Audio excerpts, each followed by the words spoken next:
take your vital signs. So, may I know if you jog or you smoke?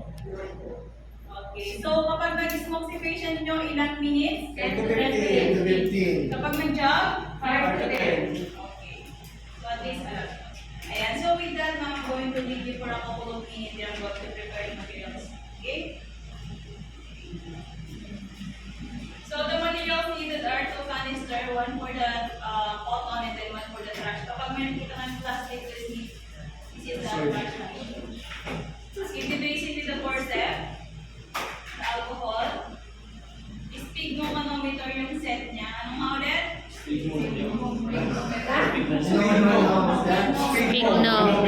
Spigno. Spigmo. Manometer.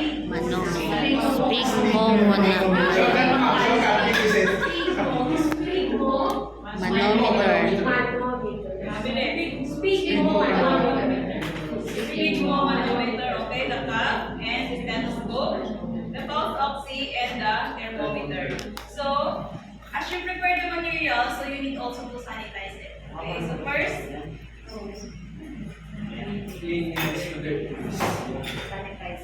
get enough amount of cotton. So, I assume that may gloves ako ha. So, use the forceps, hawag yung kinakamay. Okay? And then, first up, alcohol. Okay, then next. So, pagkuha lang ng cotton to ha. And then, while cleaning the materials, you can use your bare hands. So, first is the thermometer.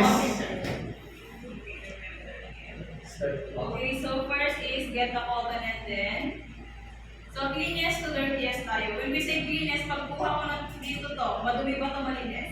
Okay, so malinis. So it means cleanest to dirtiest. Bakit dirty? So from tip, circular motion, discard sa may plastic. Get another one and the shampoo for the body. One side down, discard. Discard. So kapag mamaya, kapag ito nagamit na, kunwari ilagay dito. So saan naman nilinis natin? taas pati. Baliktad. Paano ako pagpunta? Yes. Okay, so bottom to tip naman tayo ha. So kapag una, tip to bottom. Pagbalik na, paggamit na, bottom to tip. Okay, then that, then put it back. And after that, let's go. First, you need to spread like that. And the inner piece, circular motion, discard, get another one. Discard the binaural. So ito kahit hindi nyo i-memorize. Basta tama lang yung cleaning natin. Discard. Shove. Discard. Get another one. Then, diaphragm. Discard. The bell. Discard. Next, the cup. Get alcohol, then spray, make sure away from the patient. And discard. And discard. Sorry. Next, the shop. Taas. Discard. Tama. Engage na or the dial na tinatawag. Discard. Discard. Discard. Tayo, bilang na kaya. Mag-discard yung ribbon na Start, then the ball. Pwedeng circular motion na ganyan, para minsan, or pwede naman yung isahan na ganyan. Pero in every use, for every stroke, tinatapin. Okay, so better yung ganyan para hindi masyadong matagal. Okay, then last, the pulse oxy. So make sure na hindi siya masyadong basa. So first, ayan.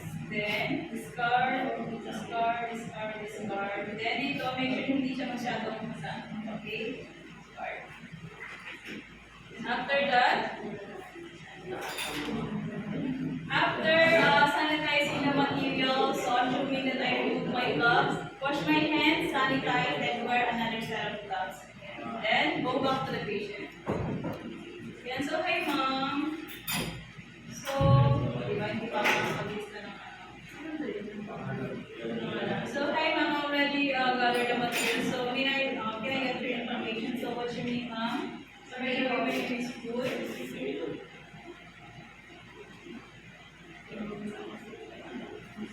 Miss Maria. What is that? Mama, kasi mo lang. Paano nga yung mga information sa sinasagot? Limit. Bye.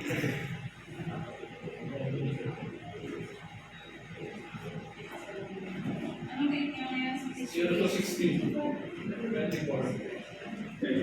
Ma'am, near revolver class, 120 over 80. O, kala ko ba high blood ka? I'm taking maintenance. Maintenance mo. Pero yung, ma'am, pero yung hindi. Hindi ko alam. So, do not directly communicate. Ma'am, yun lang sa labas. Pero pagdating ng assessment niyo, sa loob talaga. Okay, so with that, yes po. Kasabihin niyo po, para po hindi kumain. Then after that, habang kinukuha na niya si patient ng thermo, next is, isasabay na yung pulse rate. So, ma'am, so dito na lang. So, paano yung pagkuha dito? Pakirigong ka, ma'am. Sa tayo, radial and then nasa top area ha, wala dito. Kung meron man, masyadong hindi dyan nakakapa. So dito kayo sa top area, ha? Ayan. And then, yung every beat dito, yun yung bibilangin nyo. Sa ilang oras? 1 minute. 1 minute or 60 seconds. seconds. So it means, paano yun? Kung yung mabilis na clock na yun nag-start sa 2, mag-end ka rin sa 2. Okay? So never use your thumb ha, may sariling pulse ito. Okay?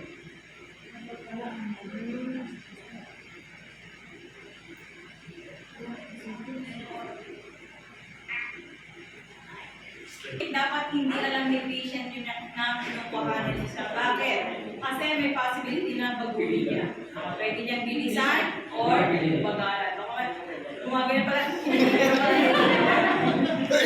So, pinatong double check ko lang po yung pulse rate ni mama. Hindi yung rescue na. Yan. So, pwede ulit dito, hawak ulit kayo dito, and nakatawag ulit kayo dito, pwede rin po.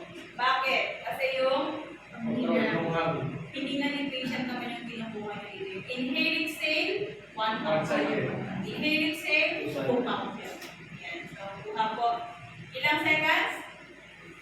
16 to 20. Minute, ma'am. 60 seconds. 60 seconds. Yan, no? 1 minute. Yung pagkuha. So, 6 yan na. Pulse. Start tayo. So, always start your clock, ha?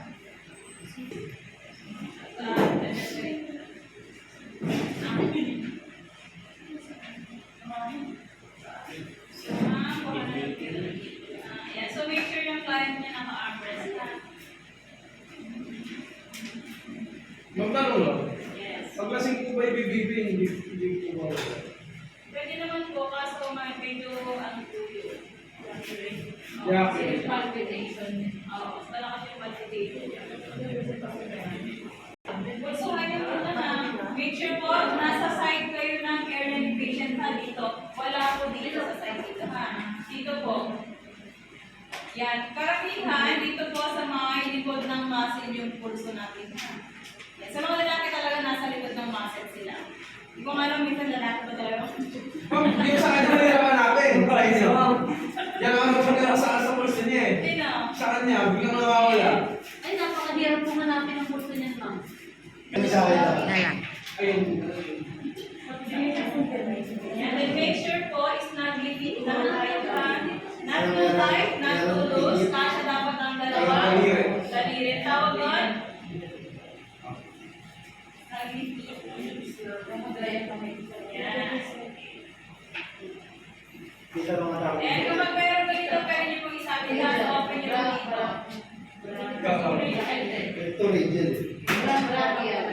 Then, next. Yan. So, kung i-step po natin, make sure po naka-pointing downwards po yung earpiece niya. Ganyan. Para pag sinuot po natin, paganyan. Remember po, ang butas ng tenga natin pataas. Ha? Ayan, mas swak po siya pag ganyan po yung puso. Kasi once na ginawa mo pag ganyan, baliktad na siya agad. Saan na pupunta? Sa likod ng tenga. Wala po siya sa butas, andito lang po siya dito sa okay?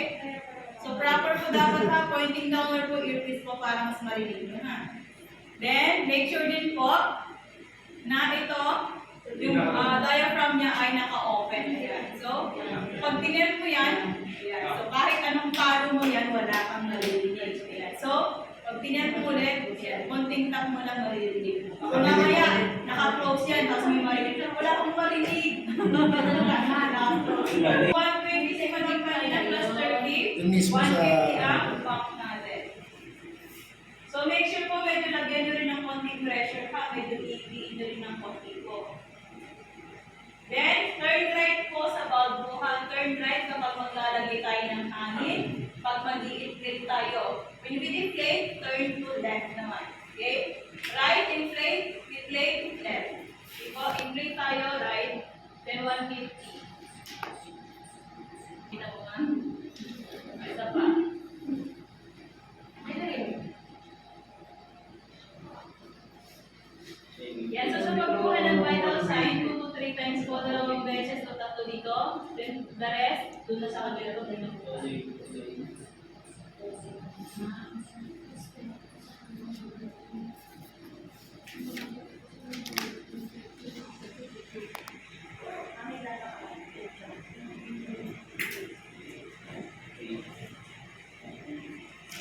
See, kapag ilalagay nyo ito, make sure po na imamassage nyo muna yung area ng kamay ni patient. So, hindi yung buong kamay ha. Kung saan nyo kayo ilalagay. Naririnig na sa akin. Index. O, baka mamaya, baka sinabi puro index kayo. Pwede mo naman po kahit anong kamay. Baka mamaya pukul yung ano niya. Naharap ko. Nilagyan mo ako. Yeah, so massage the area towards you. Okay, then after that, get cotton and alcohol. Then swipe, discard, get another one, swipe. Make sure din na hindi siya masyadong basa. Okay, turn on. Ay, walang bakit.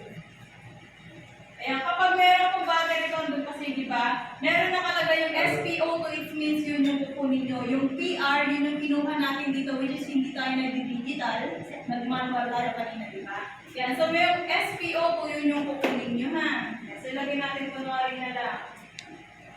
Yan. Saglit lang po kayo. Once sa nagpakita na yun, ma'am, and then make sure lang. Ito sa pagkuha ng pulse rate naman, kapag nag-normalize na hindi na siya magalaw, it means yun na yung normal niya. Okay? Then, do the aftercare. So with that, ma'am, I'm going to leave you for a couple of minutes and I'll just do my aftercare. When we say aftercare, yun yung maglilipit tayo ng ginamit natin. Is that okay with you, ma'am? Okay. So when we say aftercare, you need to sanitize it ulit. So sa pagsasanitize, ibagawin na lahat yan. So ano ulit?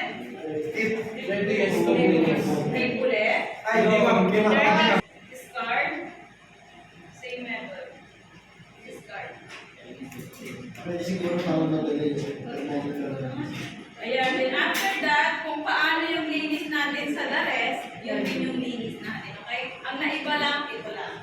So assuming that already sanitize all the materials na. Okay, then after that, I remove my gloves, wash my hands, sanitize, then put another gloves on, balik-balik mo, matanggal ka na. Okay, masakit. May nararamdaman ka pa bang bukod sa extra niliwan ka? Wala naman. Wala. Ayun. Ayun. So, pinamilitin mo ito 10, ma'am? Oh, 7 ako. Medyo ano na yun, ma'am. So, 10 is, severe po tayo ha, yung 5 sa gitna, then the rest pababa, yun yung wala na. Okay, so 7, medyo ano na yun si ma'am. So, with that, ma'am, ilalagay nyo lang naman 7, pero pag po is, ano naman po, normal naman po talaga. Bukod lang po dito sa telescopic. Which is, hindi naman po nagbago. Explain nyo lang ng bahagya kay patient. Okay, so with that, and then do the therapeutic communication and